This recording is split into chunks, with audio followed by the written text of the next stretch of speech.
Alrighty, well, a good morning. Let's get our heads right here on a Friday, February 17th, 2022.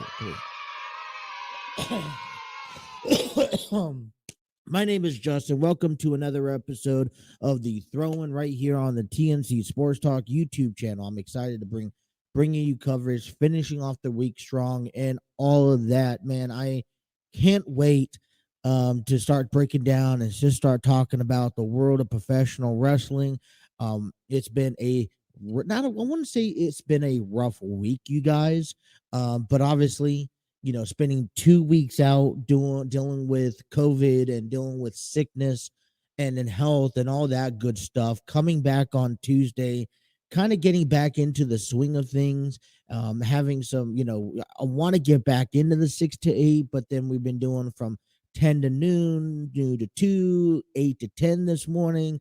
And, listen, it's more about making sure I put on that product and putting on the show and coming to you guys right now with my schedule being open, dealing with some stuff. The fiance has been working first thing in the morning last couple of days. So it's just kind of like, okay, now we could, where do we put in the show? And, there's days where you have everything lined up and you have all your ducks lined up in a row and you're excited and you can figure things out. And then there's other days where, you kind of have no content. You're trying to scramble through storylines. So we kind of gotten away with this week, but we are officially on Friday. And that means, you know what Friday is? That we got to get you guys ready for the weekend, and a big weekend here. And mainly so, tomorrow night, we are less than about 38 hours away before the Elimination Chamber, the final stop before WrestleMania. I think that's really a big, something that should be addressed and really heavily talked about, you guys. Think about this. Elimination Chamber tomorrow night in Toronto, or in, Toronto, Montreal, in Canada. And it is the fallout to the Royal Rumble, and it is the road to WrestleMania. Now, a couple of things that I want you to kind of keep in mind here as we talk about the program. And hour number one, you guys, is going to be heavily on WWE Elimination Chamber, SmackDown, what to expect tonight, because I don't know about you, and maybe my mind needs to be refreshed a little bit, but I don't really quite remember much about the last couple Elimination Chambers. Matter of fact, if you're asking me now, I don't know if, let me put it best way, I don't know if I remember last year's Elimination Chamber, only except for the moment where Austin Theory had the 15 minutes of fame with Brock Lesnar inside the chamber itself. Otherwise, I feel like the last few Elimination Chambers events have not lived up to its expectation, has not lived up to the road to WrestleMania. For some reason, I'm more excited today for Elimination Chamber tomorrow than I have been in the last few years, and that to me, that says a lot. It says a lot of volume there. A couple of things that we need to know before we head into before we actually start talking about everything and start talking about about Elimination Chamber. The first thing that we need to know is that we are in Canada. I don't know when the last time, I think it's been a while since WWE has held a premium live event in a different country other than being in Saudi Arabia. And I think that is an improvement. We're supposed to, I believe you have Money in the Bank that's going to be in the UK. And I appreciate that, I like the travel, kind of change up the atmosphere. But there's a couple of reasons why being in Canada, Elimination Chamber, that really just sets the bar and elevates everything. First of all, I told you it's been a while, who knows when, and I like the transition back into it. The second thing is that it's going to be a big night for at least two athletes that I know of. One, Edge, because this is where Edge is grown up and raised, and then two, let's say it, the underdog of the night in Sami Zayn. So, being in Canada, I think it's kind of worked perfectly. The story, whatever story is being told, it finally feels that the WWE has made sense to the venues and the location and where the storyline is progressing at. So, what do we need to know heading into Elimination Chamber tomorrow night? Okay. One thing that we need to know is that this is the final stop. There's no fast lane. There's no other premium lives. This is the final stop of before WrestleMania. Come Monday, all right, we have 6 weeks. We have about 12 shows in 6 weeks. Come Monday up until WrestleMania. And the one thing, and I'll dive more into this on Monday morning, but the one thing that I could take away from that is that as of today, there are 3 matches booked and confirmed for WrestleMania. That is Roman was Cody Rhodes challenging the undisputed WWE Universal Champion. Either that's going to be Roman Reigns or Sami Zayn, and we'll talk a lot about that. 2, we have Rhea Ripley, who won the Women's Royal Rumble match and challenged Charlotte Flair. And since then, we really haven't heard or seen a lot from either people, especially about each other. And 3, okay, we have the Women's Elimination Chamber match, which will be held tomorrow. And the winner of that match will go on and challenge Bianca Belair for the Raw Women's Championship. So 3 matches have been set and confirmed heading into this weekend and come Monday. Okay.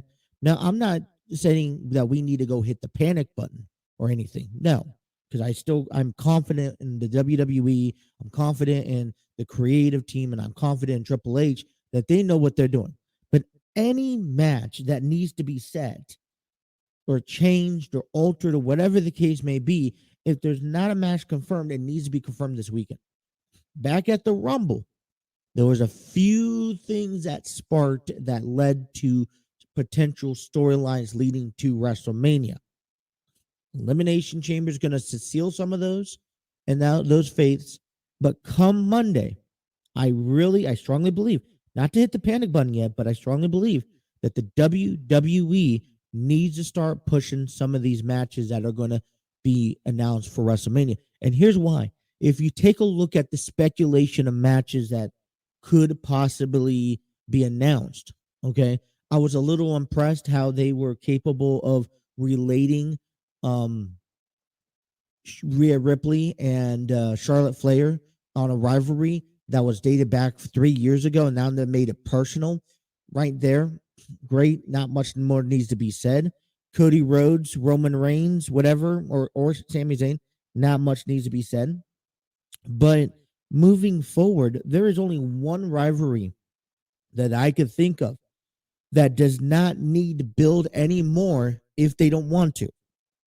And that is Dominic and Rey Mysterio. This has been built up ever since Dominic has been looked at in been a part of Judgment Day.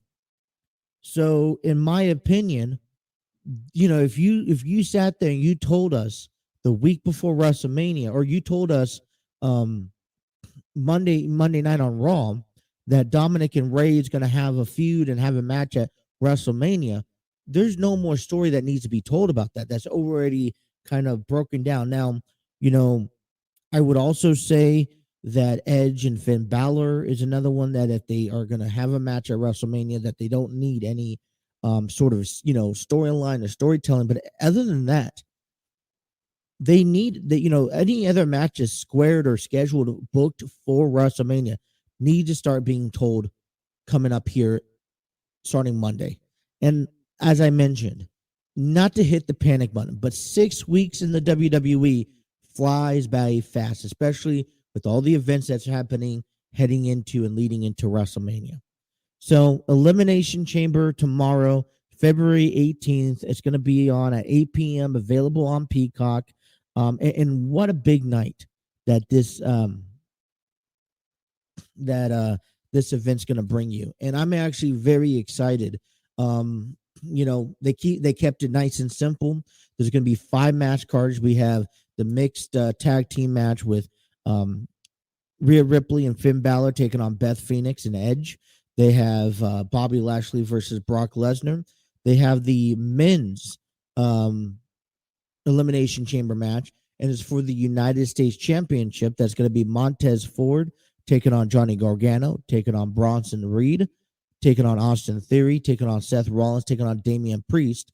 We have the women's Elimination Chamber match, which is going to be the number 1 contender spot for the Raw Women's Championship. That's going to be Asuka taking on Raquel Rodriguez, taking on Liv Morgan, taking on Nikki Cross, taking on Natalya, and taking on Carmella.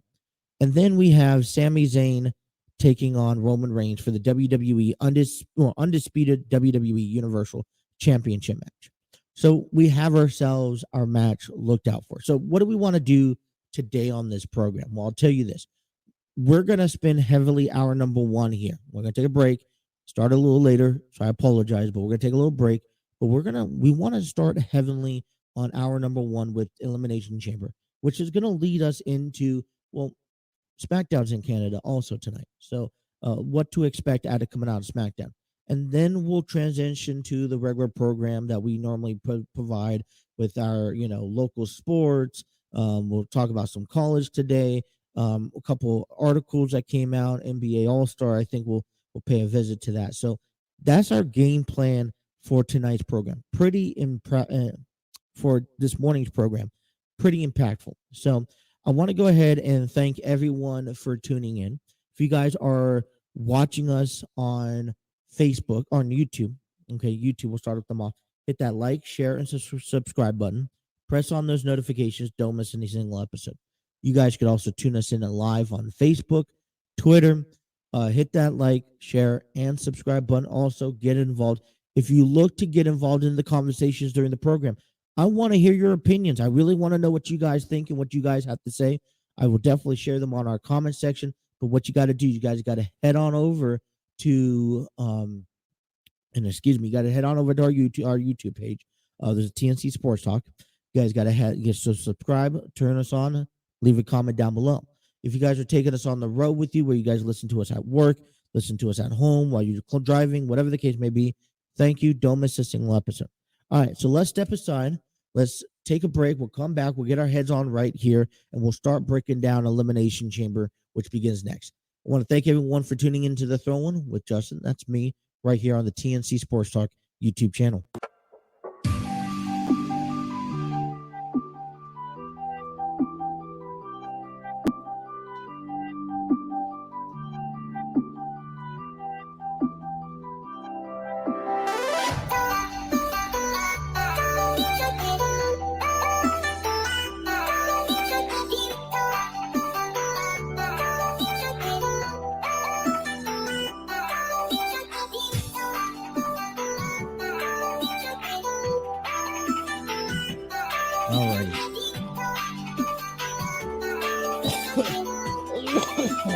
Excuse me, 8:21 here on a Friday morning.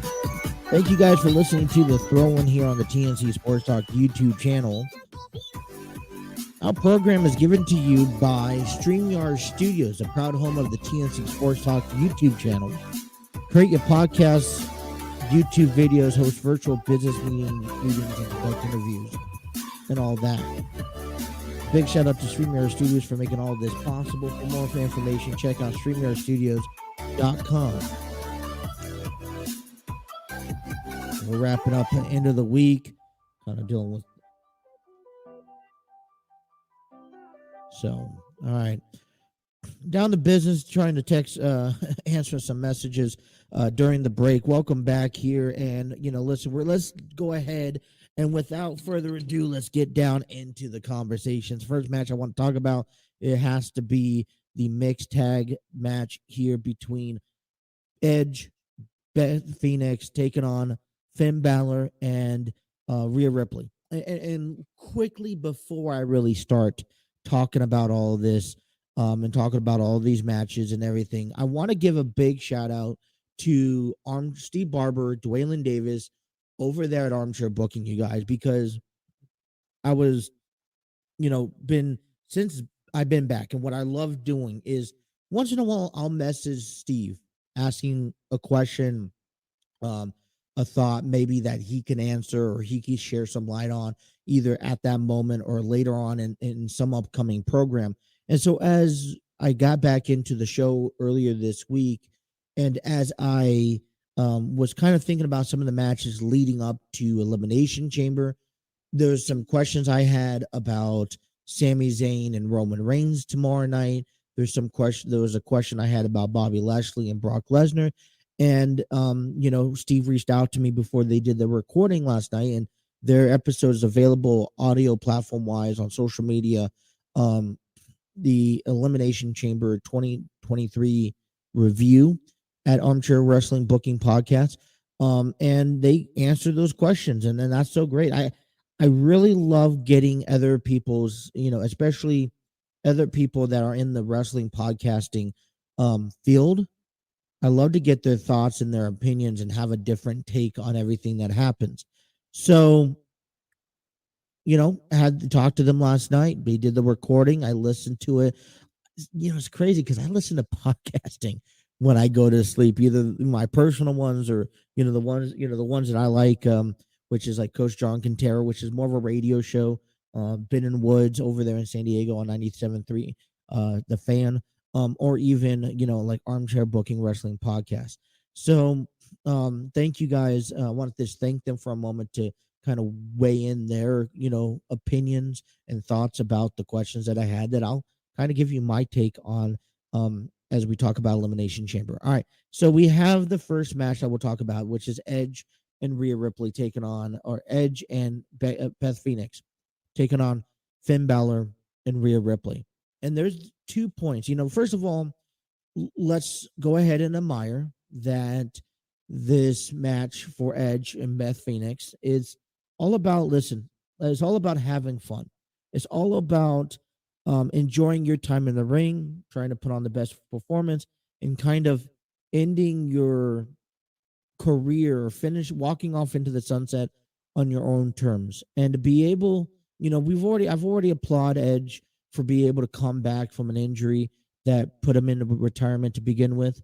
I also have taken a lot of respect and gratitude and, appreciated the work that both Edge and Beth Phoenix comes in. But we know by now that this is kind of a buying time. Edge also plays that, has played that role as, all right, if you need somebody, you could call on me. And, I know a lot of people has talked to Edge about talked about Edge saying, hey, he needs to retire. And I don't disagree. I think that sooner, very soon, that he needs to hang up the boots. And I understand completely where Edge and Beth Phoenix may come from when, you go on and say it, it's kind of hard to retire. And even though you say you're retired, a lot of times you don't. A lot of times you find yourself on these fan fest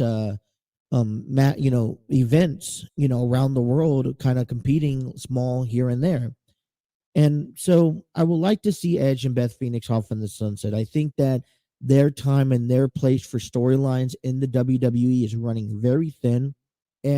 But I think they still have to finish off the unfinished business, and that's handling the Judgment Day. The very thing that Edge created. He established it. Damian Priest captured onto it. Rhea Ripley captured onto it. Finn Balor took it to the next level, added on Damian Priest. I think Edge should hold his head high. If you're asking me, and this is speculation, and this is all just, and maybe if I was booking the program for myself, I'd put Edge and Finn Balor in a retirement match, and have Finn Balor be the one to retire Edge at WrestleMania, put the career on the line. And I think that for me, that would be something noteworthy, something spectacular at WrestleMania. But this match here coming up at Elimination Chamber, it doesn't, I was listening to Armchair Booking podcast last night, and they were talking about how Rhea Ripley, and I have to agree with this, but they talked about how the Judgment Day needs this victory more than anything else. Rhea Ripley is about to go on and face Charlotte Flair at WrestleMania. A loss doesn't build any momentum for her heading into WrestleMania with Charlotte Flair. On top of that, I think overall, because you still have Damian Priest in you have Damian Priest inside that Elimination Chamber match, but Rhea Ripley is starting to pave that way to the Judgment Day's success. And I think it's the start. And I think this 2023 is going to be that push for Judgment Day if everything works out correctly. Rhea Ripley goes on, and just hear me out. Rhea Ripley goes on and wins the SmackDown Women's Championship, defeating Charlotte Flair, overcoming the feud that they had years back. Finn Balor ends up taking it out and eliminating Edge and making him retire at WrestleMania. Damian Priest starts building his momentum up, especially, by the way, and we'll talk about that here when we talk about the Elimination Chamber match for the men's. But we also have, see Dominic Mysterio, who then finally gets his one-on-one match with Rey Mysterio, and that would be a big match to be able to defeat his own father. So when you come down to this match between Edge, Beth Phoenix, Rhea Ripley, I think the Judgment Day needs to benefit from this victory. They need to benefit from this match, and they need this win more than Edge and Beth Phoenix does. I think this leads up to Finn and Edge at WrestleMania. And Rhea's going to go on and do her own thing. But I think at the end of the day, if Finn Balor and Rhea Ripley lose this match tomorrow night in Canada, then unfortunately I think we kind of see ourselves in a little bit of a deadlock picture of the progress that the Judgment Day is going. It's either, and they've been growing, even regardless if you like them or not, they've been growing more and more and more as the weeks progress, and they're finally finding their rhythm, they're finding their dominance, their dominant, fraction on Raw. So I'm picking the Judgment Day over Edge and Beth Phoenix. All right, let's continue talking some more of these matches. Coming up next, we talked a little bit about this throughout the week. It's Bobby Lashley and Brock Lesnar. There's a couple of ways that I could see this playing out, and it all depends how it goes through. The last few weeks, you guys, I've seen, it's kind of a hit or miss since Bobby Lashley's return. MVP has approached him, wanting him to reform the Hurt business, but at the same time, Bobby Lashley wants to take matters in his own hands. So my question coming into this match tomorrow night is, could you see this match being somehow involved with MVP and Omos, getting in the way, maybe either costing Bobby the match or costing, Brock Lesnar the match and helping Bobby Lashley? If, I was here listening, and a lot of this is going to reflect back to Armchair Booking, because this is who I heard from last night, and I want to just have some sort of comparison in this notation. But when you have a guy like this feud, I completely wiped out thinking about this. This feud is one of its own. Dwayne said last night that this feud was has started back at Crown Jewel. Now, I personally believed every time that they met that this is a new feud lurking. Excuse me. But in my opinion, coming into this match, you know, it's hard to want, I like where Brock Lesnar's at in his career. That understanding that, hey, we're going to give back to the company and we're going to put over Roman Reigns last year. We're putting over Bobby Lashley last year. And I think at the end story, when this is all said and done, this leads up to a WrestleMania match again, but with some sort of gimmick stipulation. And that's when Bobby Lashley gets over.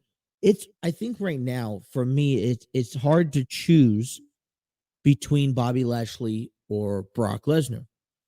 My concern coming into this match is, one, you have two identical men that will will brawl with each other each time they step into the ring.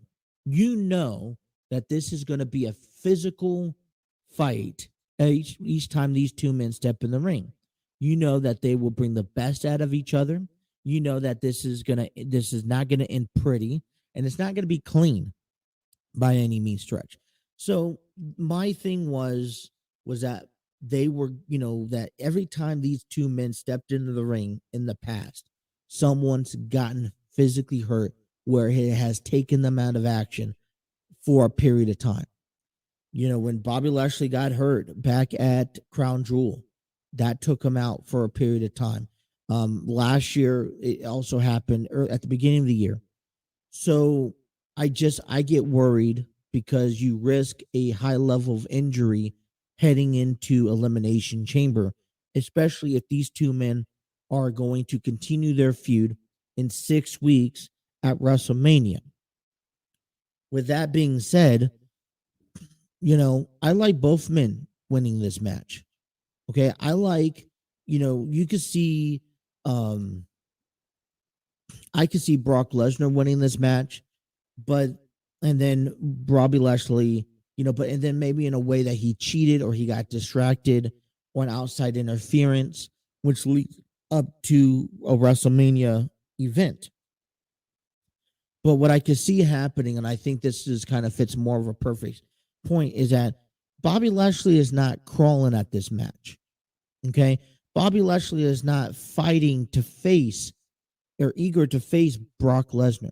Is Brock Lesnar the one who wants to get his hands on Bobby Lashley. And that's why he instigated this upcoming match that you see tomorrow night. Well, if Brock Lesnar wins, he goes on, clears his hands, says, I'm done. Bobby Lashley really, didn't want this match, didn't really care for this match to begin with. But at the same time, if Bobby Lashley wins, this kind of also provokes Brock Lesnar to say, hey, listen, I'm not done with you. You've had a win over me. You eliminated me. There's more to go and to build from heading into WrestleMania. So it's kind of a difficult one to choose. I'm choosing Bobby Lashley, not because he's a fan favorite. I've heard everyone loves Bobby Lashley. I kind of like Brock Lesnar, probably more so because I understand his role right now. And the reason why I'm also going to choose Bobby Lashley, because if this does set up to a WrestleMania match, and if this, the way I'm hearing it is Bobby Lashley will get over at WrestleMania 2. Bobby Lashley also needs this win, needs the momentum build up, needs that win at WrestleMania, because moving forward from WrestleMania, and I don't think a lot of people are looking forward, but moving forward from WrestleMania, you need to reestablish Bobby Lashley's dominance. And by having him win these next two matches, or that's coming up between him and Brock Lesnar that we're assuming, kind of helps promote him that way. You can see him in a future maybe title shot, because here's what you got to start doing. All right. A lot of people, let me put it this way, and I'm jumping too far ahead, but that's okay here for a moment. What's going to happen after WrestleMania? who is at the top of the table after WrestleMania? Who is, if Roman Reigns is, rumors say that he's gonna, he's been carrying WWE on his back for the last 3 years. There's rumors that after, something happens, after he, whatever happens at WrestleMania, he's gonna be taking some time off, which is well respected. But what ends up happening is that you need guys to be up at that level. You had Roman Reigns up at that top level, the number one guy for this long period of time. Is that now when when he's stepping away, you need to start making sure you have guys ready in there to replace him. That's Cody Rhodes, that's Bobby Lashley, that's Seth Rollins. I would like to see Baron Corbin back at the top of that picture. Um, that's Finn Balor in this sense, because you're going to need a handful of guys that can fill in that spot while Roman Reigns is away. And I don't know if Sami Zayn, and I'm just throwing this out, or Cody Rhodes, or not Cody Rhodes, or Sami Zayn and Kevin Owens are those guys that can get to that, maintain that level of, hey, we're at the top of the table. So I'm choosing Bobby over Brock Lesnar at Elimination Chamber tomorrow night. All right, we're continuing our talks here. When we come back, we'll talk about the two Elimination Chamber matches are set place, and then we'll give you our thoughts about Sami Zayn and Roman Reigns. That still continues here on the Throw-In with Justin on the TNC Sports Talk YouTube channel.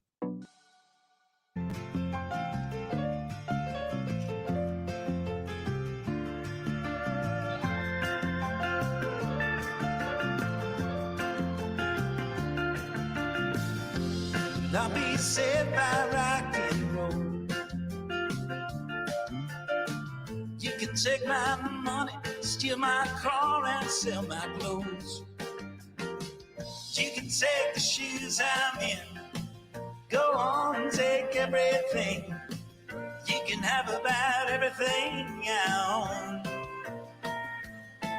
own. Alrighty, welcome back here to the Throw-In. 8:42, taking you guys up until 10 o'clock here on the TNC Sports Talk YouTube channel to finish off the week.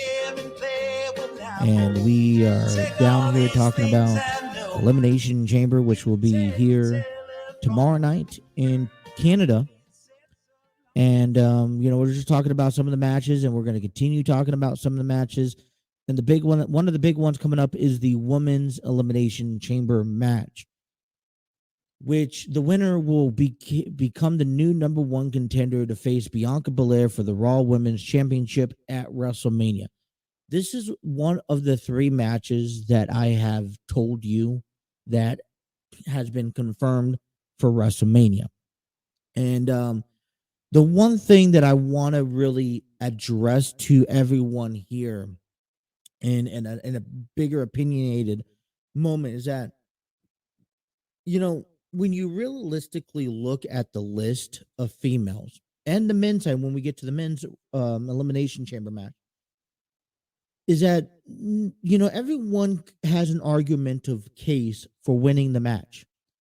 But yet again, they don't have an argumentative case for winning the match. When you realistically see what's at stake, and what's at stake is an opportunity at the grandest stage of them all in WWE and the world wrestling, in the professional wrestling itself, then you really want to make sure that when you book up these matches, you're giving the fans what they want. And that's when a lot of these people, or a lot of these talents that are going to participate in the Elimination Chamber, just doesn't cut it. All right. You take a look right now at some of the females. Carmella, who'd been there, done that. Liv Morgan, been there, done that. Natalia, been there, done that. Nikki Cross, Raquel Rodriguez. When there's a good combination of females who have been, that are in the Elimination Chamber match, that knows what it's about, that knows how to handle themselves. Liv Morgan was in it last year. Natalia's been in it before. And then there's some females that have an opportunity to grow themselves. And the Elimination Chamber isn't just about winning or losing. And I think for all women, or all competitors, a matter of fact, the Elimination Chamber is about the growth and what you have in store. It's kind of like the push before the major push to see what you're capable of giving. And for a person like Raquel Rodriguez, a person like Nikki Cross, who I think 2023 and 2022 has kind of been a real setback for Nikki Cross. And now, I like this, her going back to her home character and home ways. And I think, you could build from that. Raquel Rodriguez has been thrown out there a little bit over the last year. She's still growing. But when you look at the 6 females and you also have to look at the person that you're defending, that you're going to be challenging, and that's Bianca Belair. So I really like this match. I really like the competitors. I think it's a well designed that you'll Raquel Rodriguez will get a good taste of what she where she's at and what she needs to do, and her continuing to build up week after week. And then you look at Nikki Cross, another opportunity. Liv Morgan, I think, although even though you could see that, hey, she's not going to win or she may not win, and I don't want to say she's not going to win, that there's no chance for any of these other 5, because anything could happen in the match, and then you have to go with Plan B. But Liv Morgan, she wants to get back to the top of the table, then this is the kind of the match that she has to do it at. But I'm going strictly with Asuka. Now I was a bit disappointed at WrestleMania when I heard that Rhea Ripley at the Royal Rumble, excuse me, I'm all over the place. But I was a little disappointed at the Royal Rumble when I found out that Rhea Ripley was challenging Charlotte Flair. And I understand that feud, but I really thought that maybe you'd have the feud that, this was an NXT feud between Bianca and Rhea. And I would have loved to see that respark. But I think Asuka's a good opponent, because when you figure who is your best chance at selling, to face Bianca and to sell and put people in seats, Asuka's that person. So I'm choosing Asuka. And like I said, all other 5 women can and probably also do deserve an opportunity at WrestleMania. The men's Royal Rumble match, and I think you really see this out of the men's Royal Rumble match. Now it's for the United States Championship, and it's different, right? There's a title on the line, and I think it's a decent time, and we've seen this from time to time again, but we're finally seeing the push of the United States Championship. We see Montez Ford taking on Johnny Gargano, Bronson Reed, Austin Theory, Seth Rollins, and Damian Priest. And as I mentioned to you guys beforehand, that the Judgment Day, I think, in 2023 really needs a huge push. And they're starting it with Rhea Ripley winning the Royal Rumble, going to WrestleMania, facing Charlotte for the SmackDown Women's Championship. Finn Balor, needs to just completely finish Edge and his career, in my opinion. And then you look towards, Dominic going on, and, listen, all eyes right now are set to Dominic and Ray at some point, and sooner than later. But Damian is kind of that person, remember a year ago, he was holding that United States Championship. I think you would love to see him hold that title again. And I think this is where in Judgment Day is finally starting to say, all right, we're going to start winning here. We're going to start making our names and establishing ourselves. And one of the key reasons why you're seeing that, or you're going to see that, is because the bloodline is going to die down a little bit. The bloodline is going to, take a small little break. So you have that top fraction no more, and you need a new fraction to step in. And it's not Imperium, but it's the Judgment Day. So Damian Priest, I think this is going to be a huge spot for him, just because he's going to need this, because everyone else is starting to find their role. Damian Priest doesn't need to be that lost and lone wolf in that pack that doesn't have anything going for him. And I wouldn't be surprised to see Austin Theory and Damian down that road at some point. For a guy like Montez Ford, for a guy like Johnny Gargano, for a guy like Damian Bronson Reed, these are younger guys. These are guys that probably don't necessarily fit the bill. But here's where things go after. Things get interesting. Is that you're always looking for that next young person, the next young talent, and you really, it's about establishing yourself. And I think that opportunities like the Royal Rumble and the 15, 20 seconds that you get of fame, but when you enter in the Royal Rumble, the Money in the Bank could do so much good for a competitor, win or lose. And even now, the Elimination Chamber can do wonders by these young guys and being able to display their talent in the ring, inside a cage, going after, competing at this magnitude. So when you look at Montez Ford, Johnny Gargano, Bronson Reed, I see these three guys as stepping stones.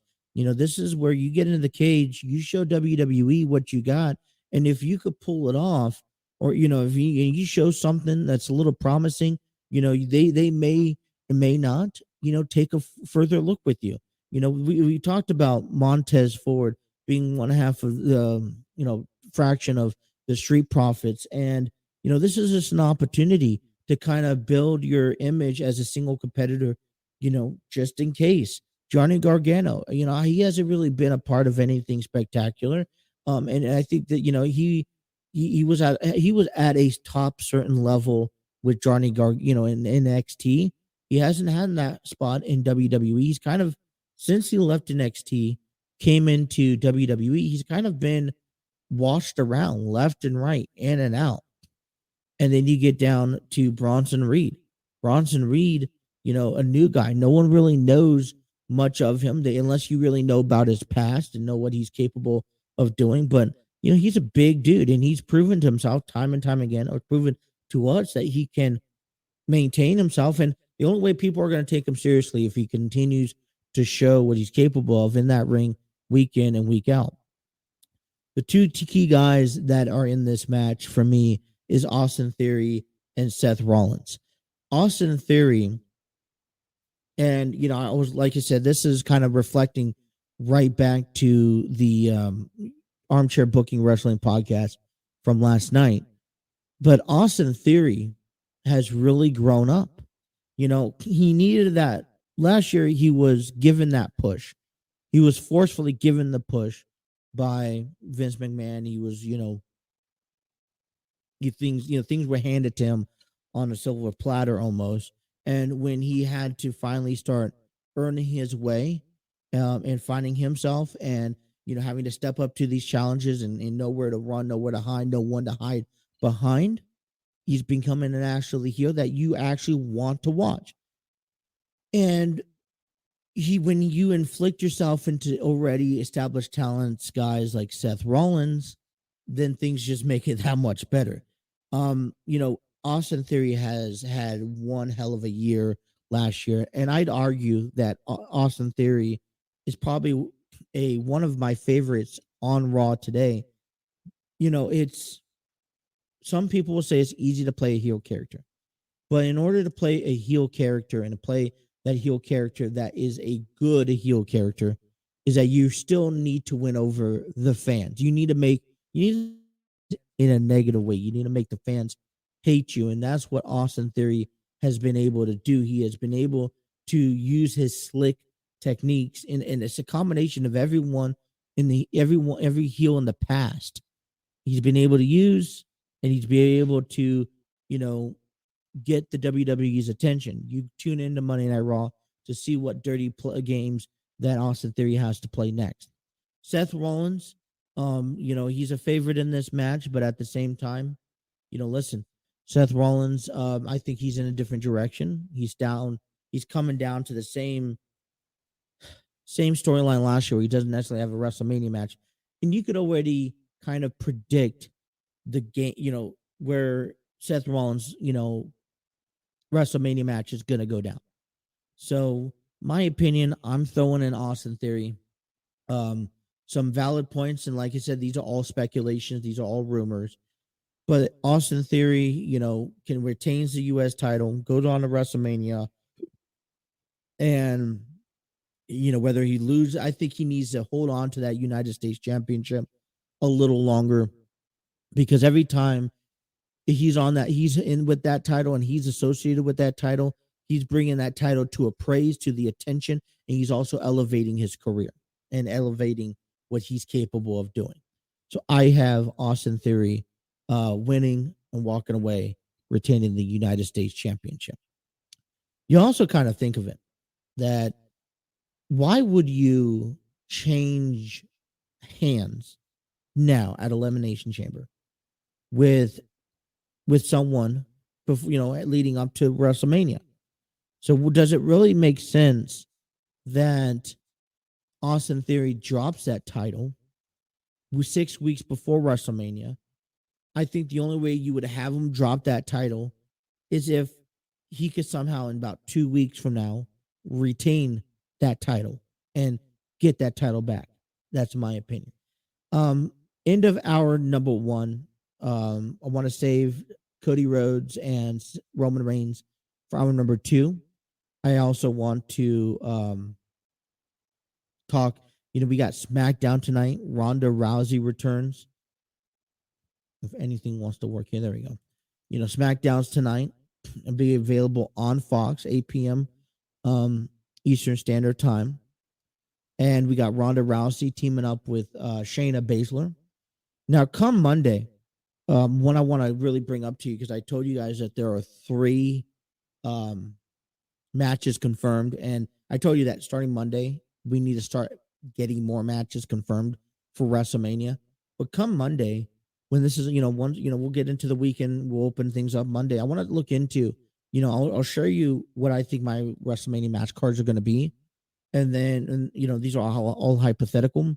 But then I also want to share with you the list of people who don't have matches yet that probably should be having a WrestleMania match this coming up year.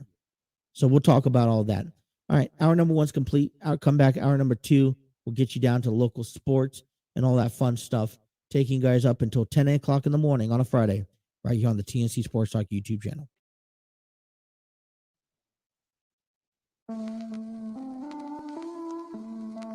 You think you know me? Say I'm as cold-hearted as they come. You think I'm slowly cutting my ties with you, that I'm done. Here's what you Alrighty, hour number 2 here on the throw-in. We're gonna go ahead and come back to Sami Zayn and Roman Reigns at WrestleMania. But what we do all the time is at the beginning of hour number 2, we want to go ahead and talk about local sports. Hour number 2 is given to you by Spreaker. Thanks to Steve Barber, who's introduced Spreaker to me. Been love Spreaker every single time. If you're looking to upload and monetize your podcast to audio platforms, check out Spreaker.com. You could upload it to multiple different platforms, have different podcasts up on Spreaker, and it's very affordable. Be able to get money back and be able to spread your show around to different social media platforms. Spreaker's available. You head on over to Spreaker.com for more information.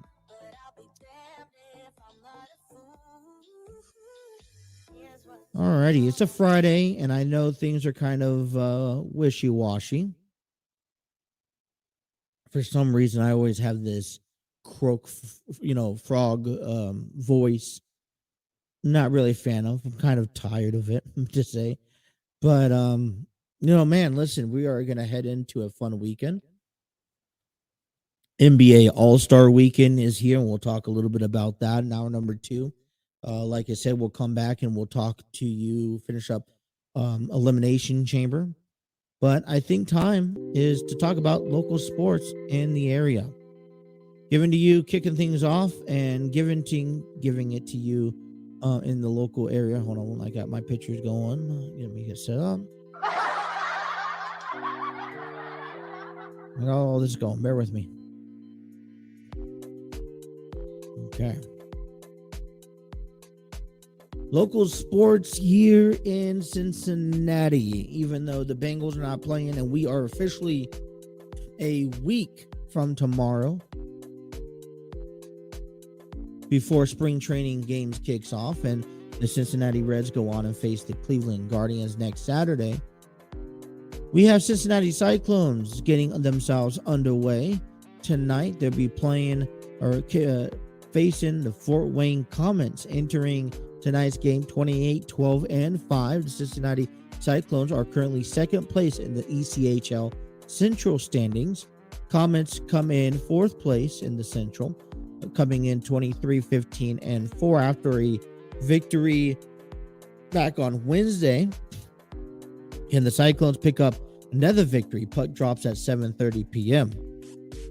Tonight is also Piggy Bank giveaway night for attendance in the game. And we look into the Indy Fields, who we will be facing here at the end of the month. Indy Fields will begin a 2-game series tonight and tomorrow against Kalamazoo Wings, who we just got done defeating 2-1 back on Wednesday. Cincinnati Bearcats men's basketball. We have Central Florida Knights playing this weekend. Tip-off is at high noon. The Knights are coming into the game 15-9, 6-6 in conference, 10-4 at home, while the Bearcats are 17-10, 8-6 in the conference play, and 3-5 on the road. After a loss against the East Carolina Pirates back on Wednesday, they look to turn things around this Sunday. Cincinnati leads all-time series 19-3, including 3 straight and 8-3 in Greenville. Cincinnati 16-4 when leading, but at halftime also. So key games for this weekend. It's going to be a big weekend because,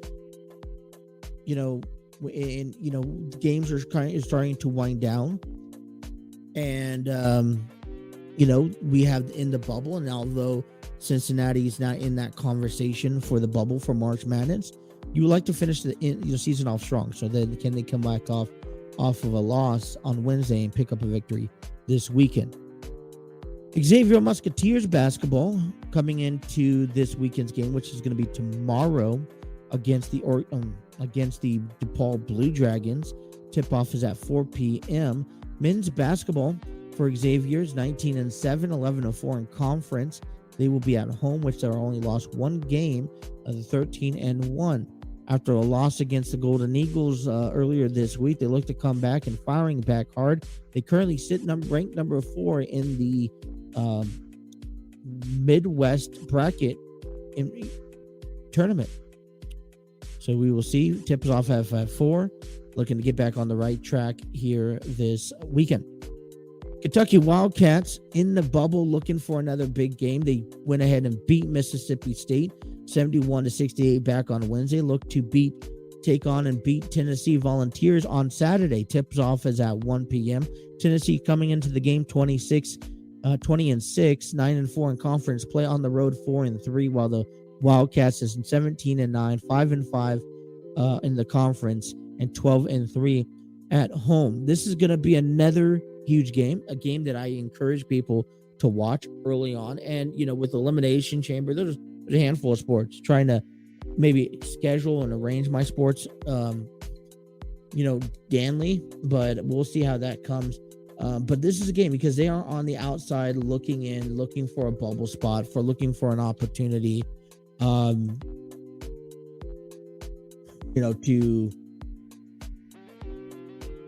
looking for an opportunity to sit there and get into the bracket tournament and things right now. They had an impressive victory, earlier this week. They look to carry that on. Alrighty. Also today, though, college baseball gets underway in about 5 hours, 52 minutes, and 23 seconds. The Cincinnati Bearcats will be facing Georgia State. Here's a little quick preview if I can pull it up. Last meetings, Georgia State defeated Cincinnati 9-8 in extra innings on February 14, 2020 at the GCU Baseball Complex in Atlanta, Georgia. Cincinnati baseball team opens 2023 season with a 4-game series against Georgia State University. 1 of 3 is at 3 p.m. today at the GCU baseball complex stadium. Let me see here, and I'm just going to go down. Schedule, no. So for Cincinnati, for a probable starter for Cincinnati for the weekend, this is how the weekend looks out. We have UC, has right-handed pitcher Garrett Harker scheduled to kick things off today, taking on Georgia State University's right-handed pitcher Ryan Watson. And then Saturday, it's a doubleheader game. In game 1, Cincinnati's expected to have Chase Horst on the mound, left-handed pitcher, and then facing right-handed pitcher Cameron Landry. And then the second game of the doubleheader will have Dylan Broski, right-handed pitcher for Cincinnati, taking on Joseph Bandon, right-handed pitcher from Golden State. So this is going to be interesting to follow. Cincinnati doesn't have a pitching matchup for Sunday's game against Georgia State. So that's going to be a four-game series. We'll come back on Monday and cover all of that. If my internet ever wants to load. We got Xavier. Here's. We got Xavier, and I think Xavier has a baseball team. Yeah. Just talked about them a couple days ago. Oregon State, well, let's look into the preview here. They'll kick things off tonight against Oregon State, 7 p.m. Eastern time. That'll be a nighttime game for us. Probable starting rotation for Friday for Xavier is Ethan Bosacker, right-handed pitcher, taking on Oregon's Logan Mercado. Saturday, doubleheader. You have Brant Alazas, left-handed pitcher, versus Leo Uyaman. Xavier doesn't have a pitcher named for the second game of the doubleheader, but for Sunday, Nick Boyle is a right-handed pitcher for Xavier, taking on Jackson Pace, right-handed pitcher as well. Cincinnati opens up 2023 season at number 20 against number 20 Oregon, taking on the Ducks in a 4-game series that begins Friday at 6:05 p.m. Eastern Standard Time. The series continues with the doubleheader Saturday. This one start game is at 3:05, the other one, and then the finale sets for 3:05 on Sunday. All 4 games will be streamed on the Pac-12 Network Plus. Okay, if you guys have the Pac-12 Network Plus, check out those Xavier Musketeers baseball team, and I want to see what I can find, either on YouTube or on my streaming services. Because I want to, check out some college baseball. I mean, I think that college baseball is definitely fun. I think one thing college baseball doesn't get as much attention as maybe it should. Probably it should.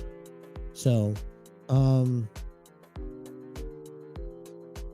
let's see what I can find out about this game here with Kentucky. Let's go live stats.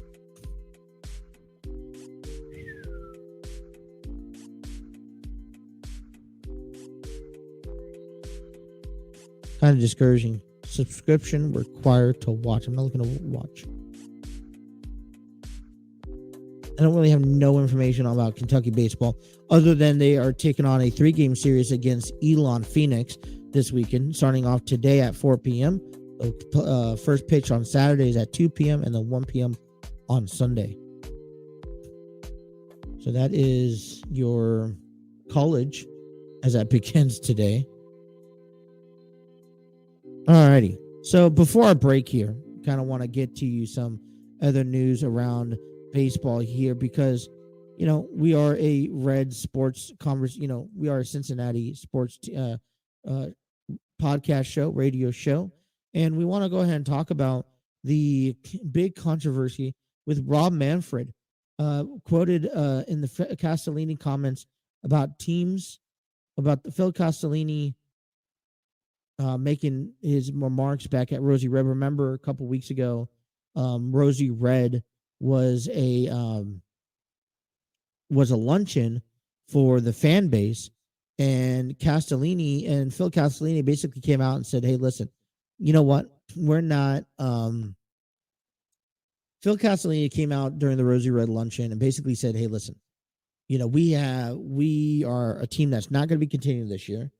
Matter of fact, before the season even begins, about maybe already a third, 14 teams aren't even going to be continuing for the playoffs. And we're one of those teams. As a matter of fact, we're not going to win. And he said that confidently. And that we're going to lose, not only lose, but lose in style. Rob Meffrin the other day set out a statement. And let's see. There we go. He comments about Phil Castellini not being helpful. Cincinnati team president Phil Castellini drew criticism after Rosy Red's luncheon in January when he said the club operates like a nonprofit and a limited in the financial disparities in the sport. Castellini, according to the spoke in front of the projector screen presentation that had a headline, and I quote, teams out of the contention by opening day, end quote.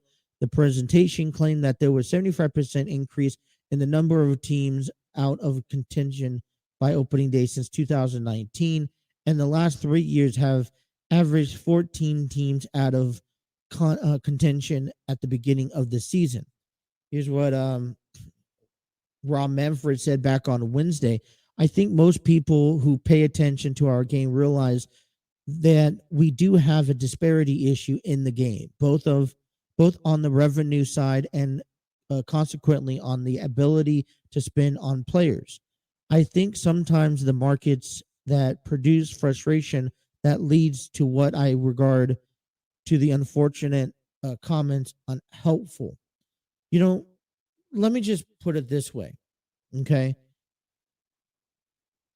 We know that, and this has kind of been a prick in the side since the end of 2021, that the Castellini's ownership of the Cincinnati Reds, whether it's Bob or Phil, has been very, very not negligent. They've been very unhelpful in encourage, and not only just in the Cincinnati Reds organization and fan base, but the entire world of Major League Baseball.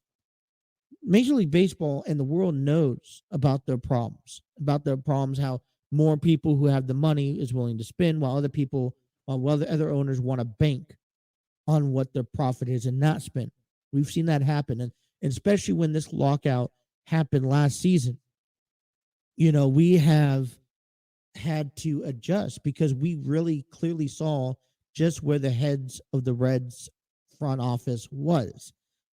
We were at the stage in 2020 when we went to the playoffs, 2021 when we came close to going to the playoffs. And then out of nowhere, things just fell apart. Players we unloaded the roster. We don't spend, then the owners come out and say, hey, well, you know what? You guys live in the area. You guys if you guys are fans of baseball, you're coming out here regardless if you like it or not. And I'm like, dude, that's not cool, And they continue, and we knew, one thing I can accept is, hey, I understand we have to trade if we don't have the money, but the Reds had the money. The Reds had the money to do the work, and the Reds had the money to put the work in, and they choose not to. The Reds choose to take a different position. The Reds choose saying, hey, you know what? We're going to be a crappy team on purpose. We're going to put the worst players out there. And if we win, we're going to take all the credit. But if we lose, then that's what's expected of us. And that's basically flat out saying that, we're the owners. You guys are fans. You're going to give us your money whether you like it or not. We're going to win, and we're going to win because we're already making money before the season even starts, and we just don't care about you. While Rob Manfred, these are the same problems that every other team faces. Rob Manfred says, listen, you ain't helping the situation. If you're not going to help, get out, in my opinion. Now, what's interesting to me, because I've heard this, and I listened to the Reds Lockdown podcast about this, and they say this time and time again, that until Rob Manfred And there's been times where the commissioner of a sport has forced ownership out to sell. And until MLB has forced the Castellinis to sell the team, then we're not going to see a winning Reds, franchise. And the fact that now we're in 2023, and I think this is going to be a long process, but one thing I will admire and I will state is that we have been able to now see that, hey, the commissioner has taken an eye out for this, has seen this problem, has said, hey, this is a problem. And we can start now keeping tabs of, all right, what's the next steps? What can we do? I don't know, listen, I told you this week is that spring training's here. We are a week from games. Coming up Monday, the position players are to report. Castellinis, go out there and hide. And I'm going to say this. If I do not want to hear the Castellinis speak whatever, whenever, as soon as opening day starts. He needs to let the attention go down to the players, because the only reason I'm going to baseball games is, for one, I love baseball. I'm adamant about baseball. And for two, I'm going to go to the games just because I want to go see guys like Joey Votto. I want to go see guys like Will Myers. I want to go see guys like Tyler Stevenson. I don't want to go to see Bob Castellini or Phil Castellini. As a matter of fact, if I show up to a game and I see them, they're going to have hell to raise. They need to go hide. Go live underneath the brick. All right.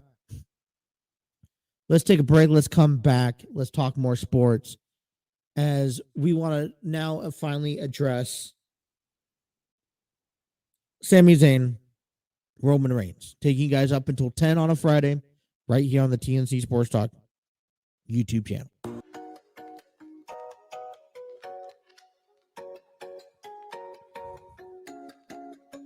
Alrighty, 9:23 here on the Throne. Want to give a quick shout out to StreamYard, or to Epidemic Sound. Discover your world-class artists, composers, and bands. Find the perfect soundtrack and give your social media accounts the music they deserve. Epidemic Sound is a royalty-free music link. For more information, go check out epidemicsound.com. All the music that we play ending the show, coming back from breaks, is given to you by Epidemic Sound. And this one being played right now is called Go From Here by Hillman.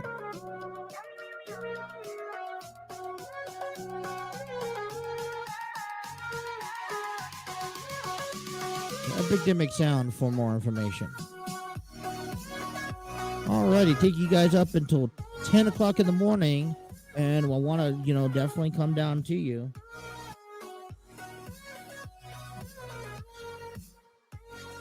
And, listen, we got to talk about the main event of Elimination Chamber. And like I mentioned to you guys at the beginning of the program, it's the Elimination Chamber is the fallout of the Royal Rumble, right? And it's also the final road before WrestleMania. I also said that come Monday that we also have 6 weeks, about 12 episodes between Raw and SmackDown before we get to WrestleMania, which is a 2-night extravaganza. I also have been preaching about how 3 matches have been confirmed so far and how matches need to start getting booked. I'm not hitting the panic button. I'm not concerned quite yet.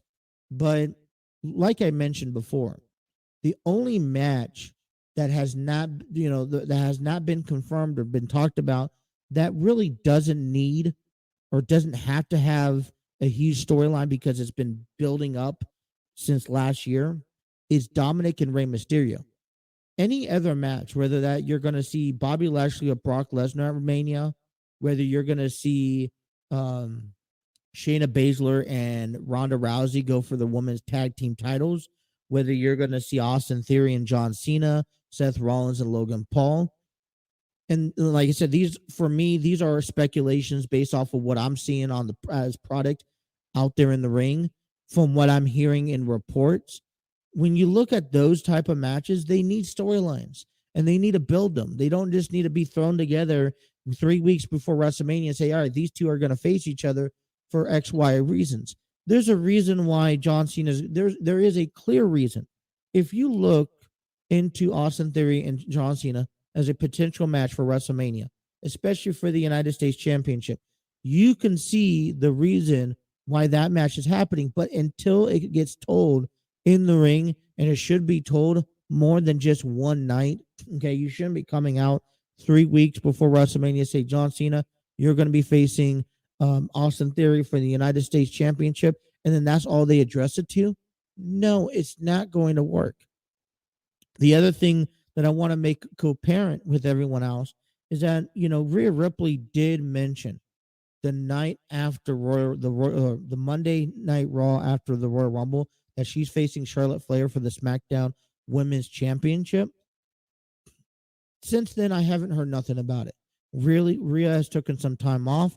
Now she's continuing back in her feud with Judgment Day and Edge and Beth Phoenix, but she has not. They have not made anything, as a storyline process leading into WrestleMania. Now, I understand that this is a feud that is revived from 3 years ago, and that's great. I love hearing about that. But my concern is that for someone who's living under the rock for the last 5 years in the WWE, maybe since the pandemic or whatnot, people don't know much about Rhea Ripley and Charlotte Flair and their history. So moving forward, we need to start repainting that picture in the WWE universe, because I think it was well imaged that, Bianca and Rhea had a history before. I don't think many people know the in-depth between Charlotte and Rhea Ripley. And the only story that really goes off of is when, it was that NXT championship match. But that's it, though. There's nothing more being said or being done.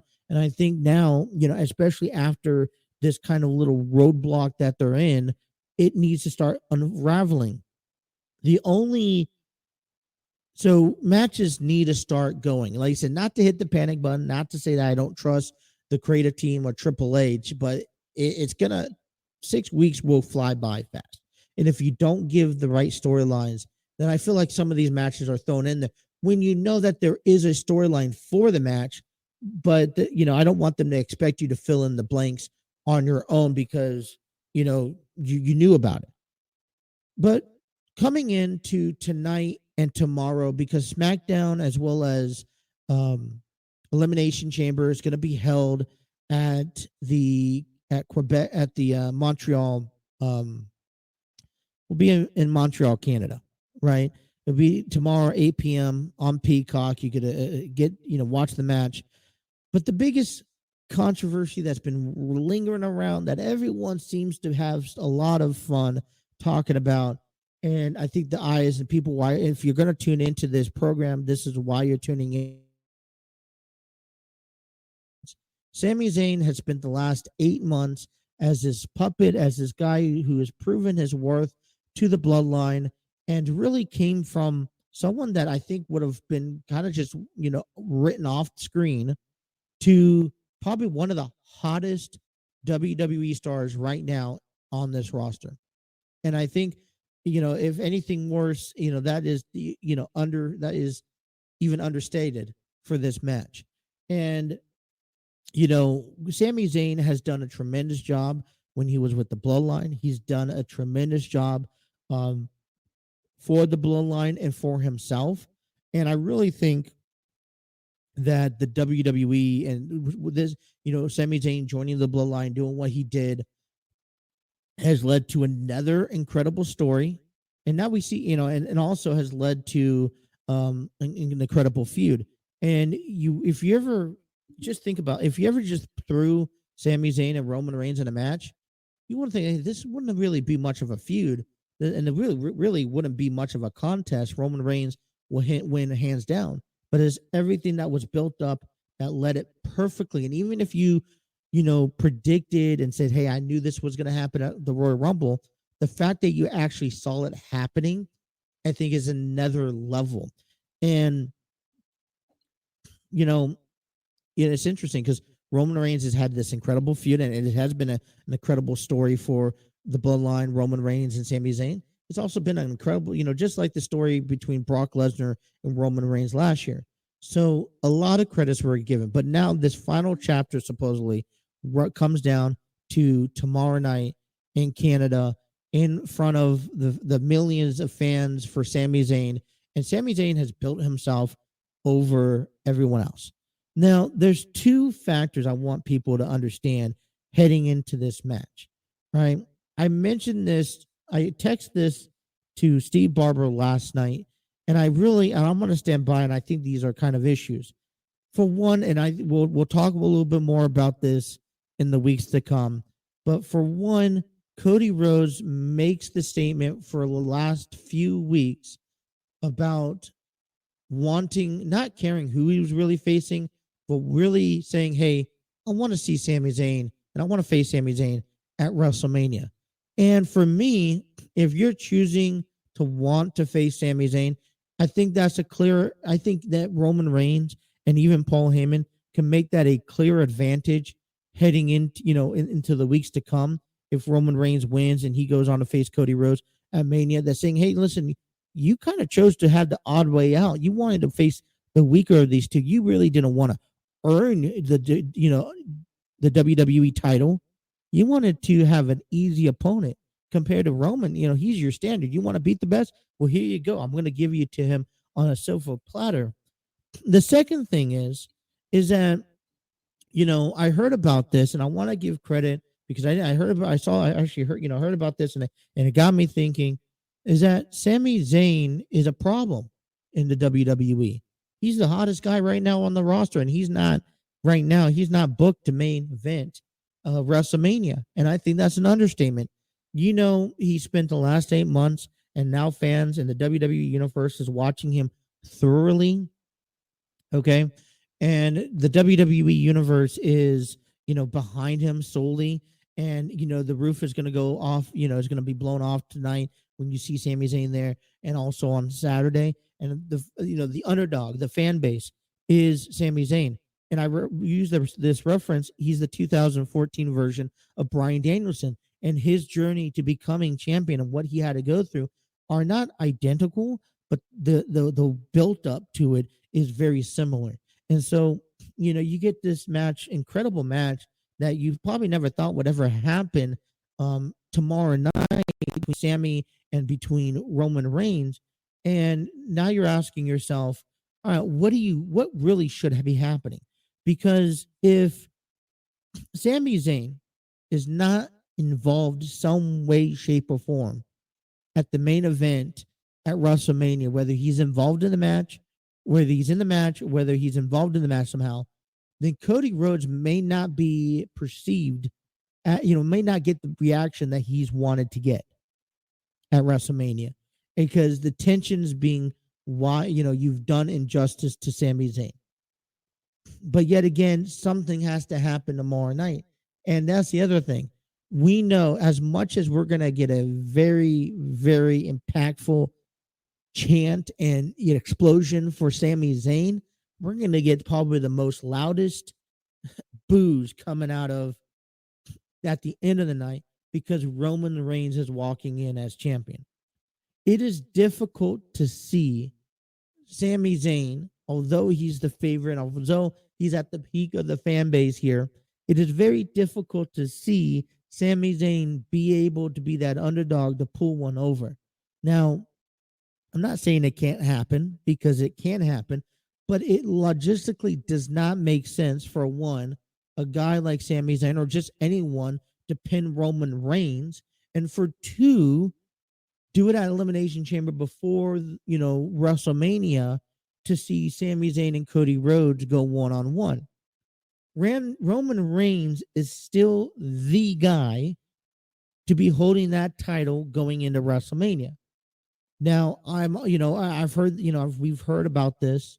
I've heard about this last night on Armchair Booking Wrestling Podcast, and I want to give them a shout out because, I text them these questions, they've answered it, and they shine new light. And when I text Steve this morning, I was like, listen, yes, you have, although you've you've given me some, you answer these questions, but you've also opened up a whole new set of questions to answer. And one of those things is, all right, is that we could possibly see a simulation or a similar storyline chapter written off at WrestleMania, where just like Daniel Bryan entered in as a triple threat match, we could see Sami Zayn as part of that. That opens up a whole lot, whole can of worms, because the speculation going forward with Kevin Owens and then this and that. But at the end of the day, okay, Roman Reigns has to win this match. Okay. And I think one thing I really liked about Dwayne Davis and Steve Barber over that Armchair Booking podcast, and what they said was that if Roman Reigns and Cody Rhodes and then Sami Zayn's added into that match, then what you get a chance to see is that Roman Reigns doesn't have to be pinned. And it sparks. And I'm like, that's probably a brilliant idea. Not have the tribal chief pin, because what you could do is, while the bloodline is now showing some flaws, have them take a break. Maybe you could even have the Usos drop those titles, the Usos carry on for a little while so you can keep them in the picture, but have, Roman Reigns out and have Solo Sikoa kind of, fill in. But then, if Roman Reigns never got pinned, this can potentially extend the feud for when he needs to come back and WWE needs to get him back involved. He's right there, and he comes where he resumes where he never left, right where he left off at. And that is the WWE Championship. But I think the only way to do that is that Cody Rhodes has to pin someone else, which means Sami Zayn could see himself in a title picture, which means we may not see Sami Zayn team up with the Usos. Now, WrestleMania is a 2-night. I can see Sami Zayn doing something on night 1 and then earning himself a title match in night 2. So, all of that kind of now opens up a whole bunch of other questions that just makes it exciting. But coming down to the undisputed WWE Universal Championship match tomorrow night, Sami Zayn versus Roman Reigns, it's going to be mixed emotions. And the overall thing I can say is that the entire night can almost be predictable. Bobby Lashley could go over on Brock Lesnar. Asuka winning the women's Elimination Chamber match. Austin Theory retains the United States Championship. Judgment Day winning. Roman Reigns walking away. But just like the Royal Rumble and the prediction and you could easily predict, it was easily predictable that Roman Reigns was going to beat Kevin Owens. It's the execution of how you're going to do that, which is the final verdict. And I think that's what's going to captivate the fans. I want the fans' reaction tomorrow night. I want a peer reaction. I want the boos and the "you suck" chants. I want the everyone on their feet singing Sami Zayn's entrance. I've never seen him this big heated before, and I want to feel it from home. And I think that's what we're gonna get tomorrow. And I think that's why Elimination Chamber tomorrow night is probably going to be one of the better Elimination Chamber premium lives that we've seen in years past, because we're going to hopefully, if everything turns out the way it's supposed to turn out, and turns out, and the fan base reacts the way they want it to react, we're going to see, and we're going to be able to feel and get involved on the couch of your living room or wherever you're watching it. And that's why Elimination Chamber is going to be big. Roman Reigns wins tomorrow night against Sami Zayn. SmackDown's tonight. It's going to be in Canada. We have Drew McIntyre, Sheamus taking on the Viking Raiders as part of SmackDown. We also have the Intercontinental Championship, Madcap Moss taking on Gunther. Jey Uso appears to be back on the same page as the Bloodline, but Roman Reigns still has to respond to that. We have Asuka and Liv Morgan going one-on-one, and Ronda Rousey returns to teams up with Shayna Baszler to face in a tag team action. All right, let's take our last break of the morning. When we come on back, I want to we're done with Elimination Chamber. I kind of want to get you guys ready for the weekend. That's still to come. You guys are listening to the Throw In here on the TNC Sports Talk YouTube channel.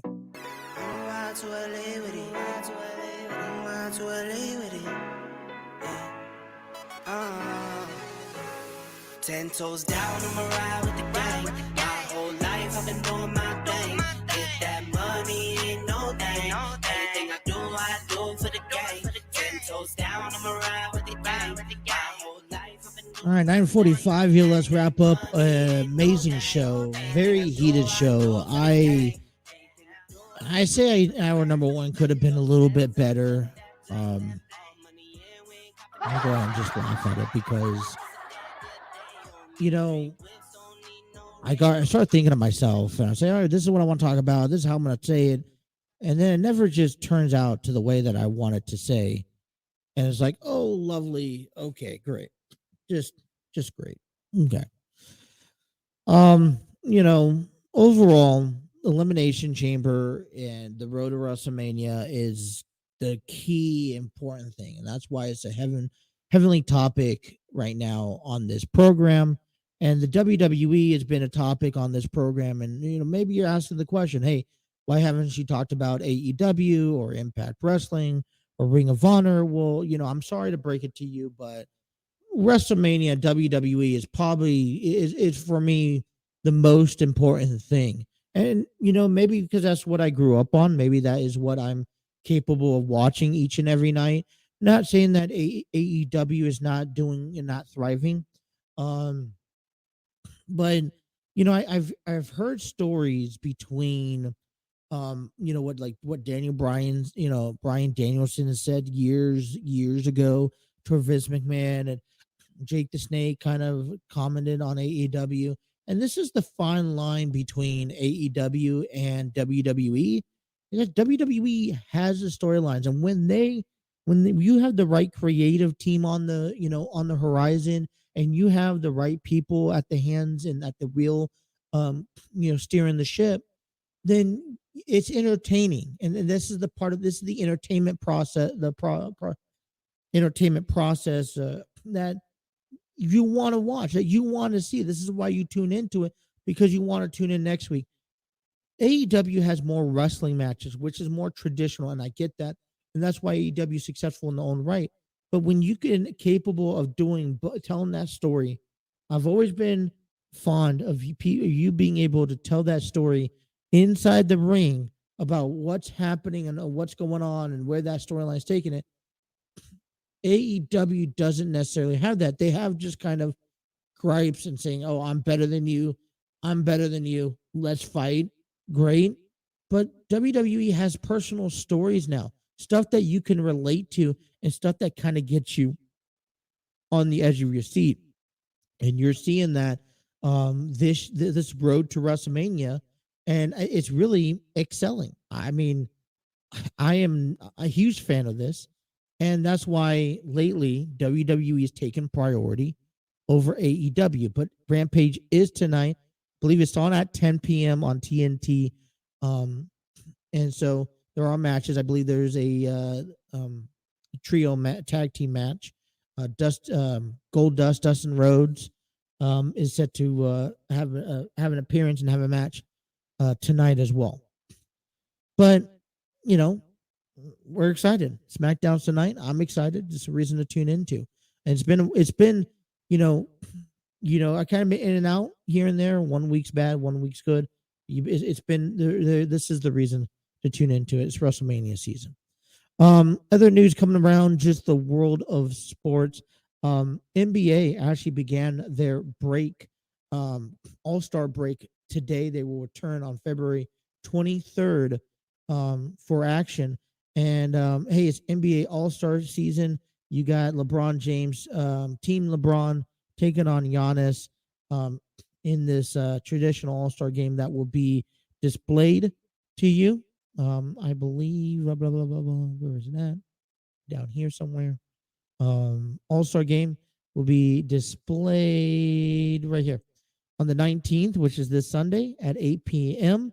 Available on TNT. But before we could even get to the All-Star game, we got to get to the NBA All-Star 3-point contest, February 18th, tomorrow night at 8 p.m.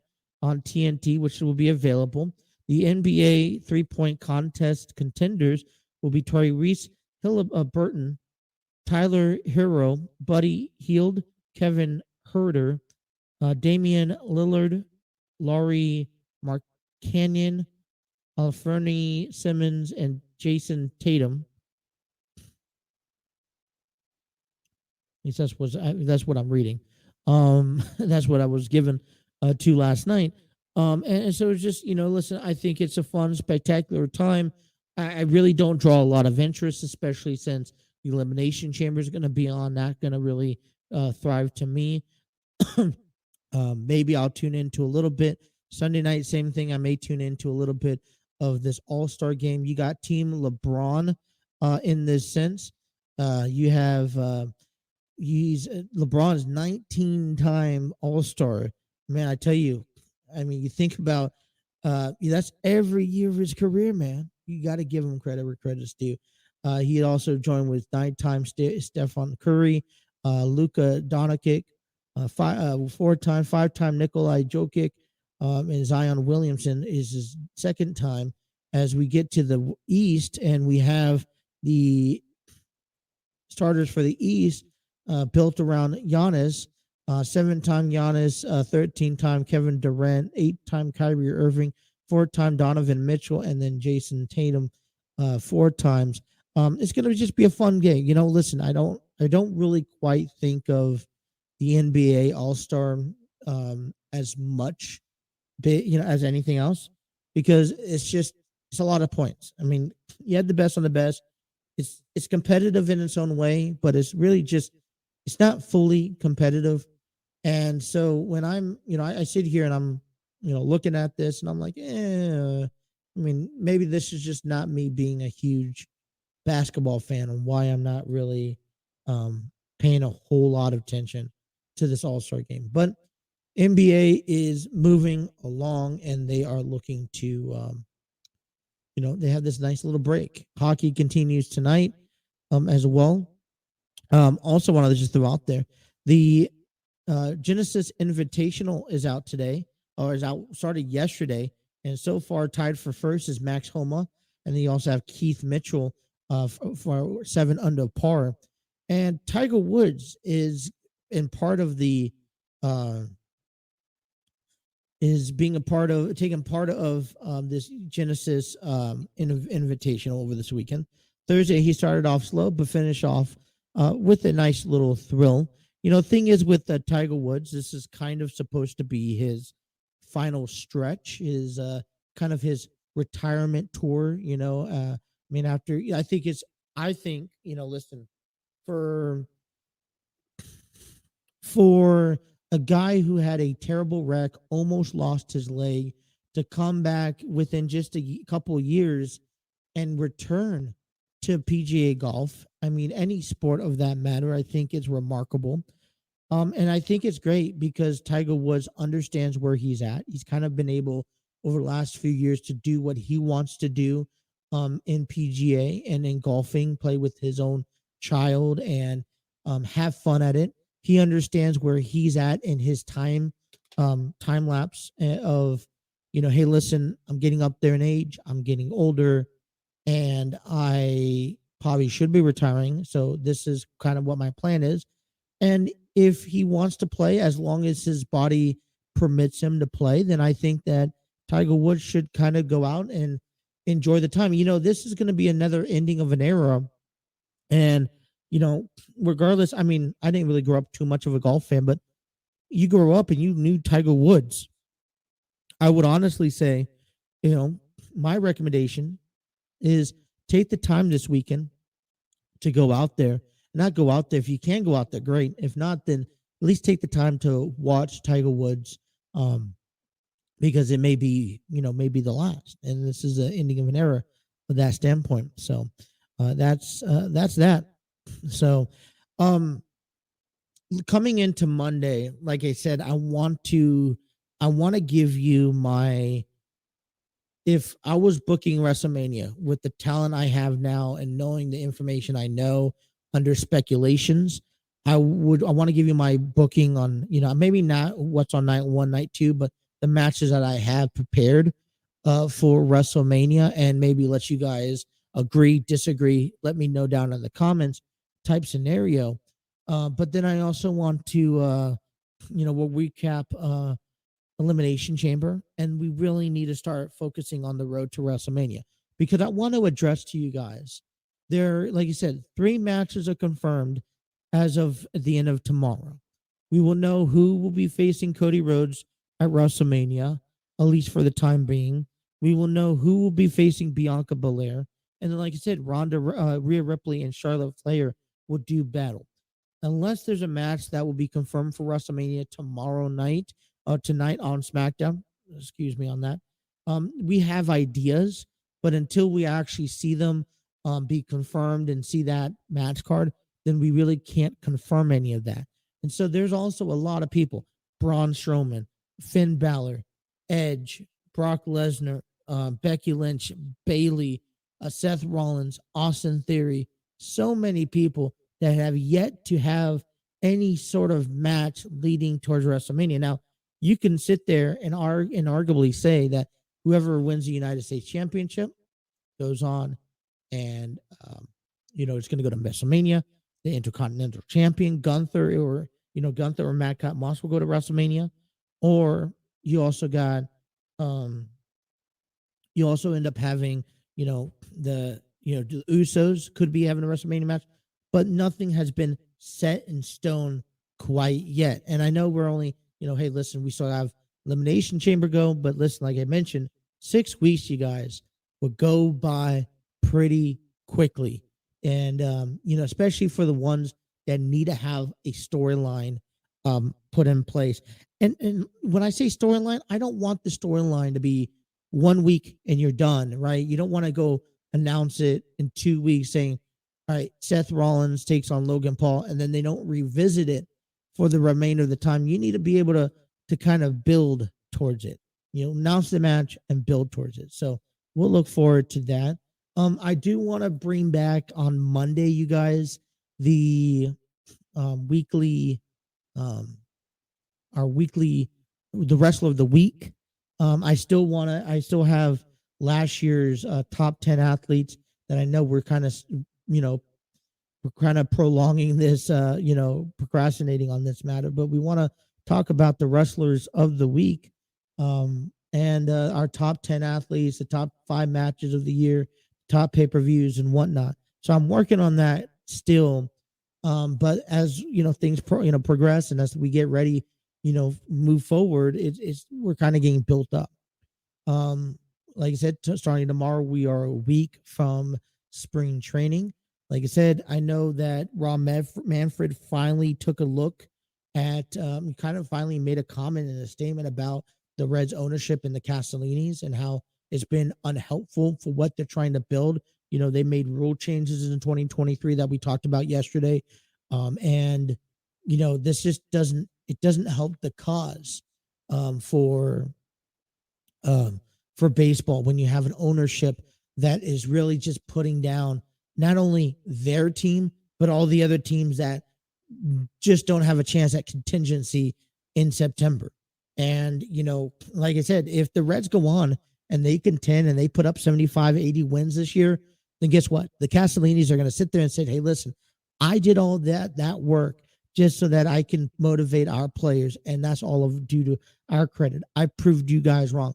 Well, if they didn't go out and if they didn't go and they didn't, win, then it's like no harm, no foul.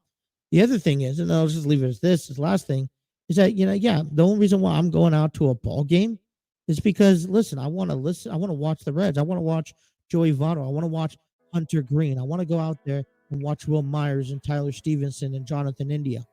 I want to go out there because of the Castellinis. Go out there for Nick Krell, for God's sake. So at the same time, they're going to make money. You got to accept that. You want to put on the best, product you can. Be interesting to watch and interesting to follow through. All right. That wraps up our show on a Friday. I want to thank everyone for tuning in and making this possible. Thank you to StreamYard. Thank you to Epidemic Sound. Thank you to Canva for our commercials. Thank you to Spreaker for uploading our podcast audio platforms. Be sure to tune us back in Monday morning. We cover Elimination Chamber recap and all of that fun, still good stuff. On behalf of the entire team of the TNC Sports Talk YouTube channel, My name is Justin, and we will see you guys later on. You guys take care. Have yourself a wonderful weekend.